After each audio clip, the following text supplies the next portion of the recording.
भगवत गीता एक बहुत पुराना शास्त्र है। यह भारत के आध्यात्मिक खजाने का एक अनमोल रत्न है। इसकी बुद्धि, इसका ज्ञान समय या जगह से बंधा हुआ नहीं है। यह हर इंसान से बात करता है, चाहे वो किसी भी कल्चर या जनरेशन का हो। गीता जिंदगी के सफर के लिए गाइडेंस देती है। यह मुश्किल सिचुएशंस में भी क्लैरिटी और गहरी समझ के साथ रास्ता दिखाने में मदद करती है। यह भगवान का गीत है, सच्चाई और मुक्ति का गीत। यह पवित्र ग्रंथ एक बातचीत के रूप में सामने आता है। यह कुरुक्षेत्र के मैदान ए जंग में होता है। दो सेनाएं जंग के लिए तैयार हैं। योद्धा राजकुमार अर्जुन बहुत निराश हैं।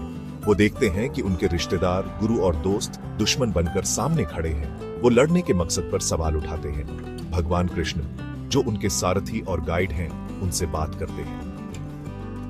यही बातचीत गीता का सार है।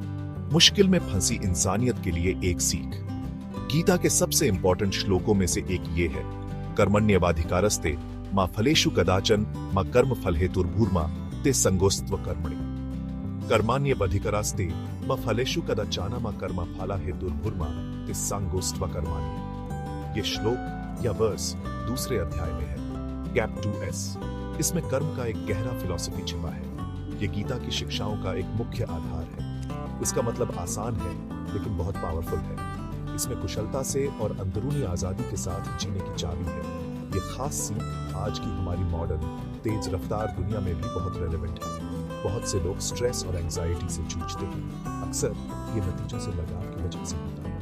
हम सक्सेस और फेलियर की चिंता करते हैं। ये श्लोक एक अलग रास्ता दिखाता है, पूरी तरह इन्वॉल्व होकर काम करने का, लेकिन उम्मीदों के बोझ के बिना। ये एक बैलेंस्ड लाइफ के लिए टाइमलेस सॉल्यूशन है।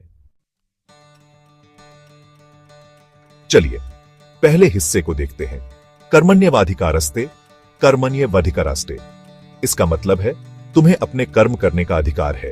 यहां कर्म का मतलब है तुम्हारे तय किए गए काम, वो काम जो तुम्हें करना है। ये तुम्हारी जॉब, तुम्हारी जिम्मेदारियां या कोई भी टास्क हो सकता है जो जिंदगी तुम्हारे सामने रखे। जोर तुम्हारी एजेंसी पर है, तुम्हारे एक्ट करने की चॉइस पर और एक्शन के जरिए जिंदगी से जुड़ने पर। श्लोक आगे कहता है, मा फलेषु कदाचन मा फलेषु कदाचाना। इसका मतलब है लेकिन कर्मों के फल पर तुम्हारा कभी कोई अधिकार नहीं है। ये एक बहुत इंपॉर्टेंट पॉइंट है। रिजल्ट्स या आउटकम्स तुम्हारे कंट्रोल में नहीं है। किसी भी काम के फल पर कई फैक्टर्स का असर होता है।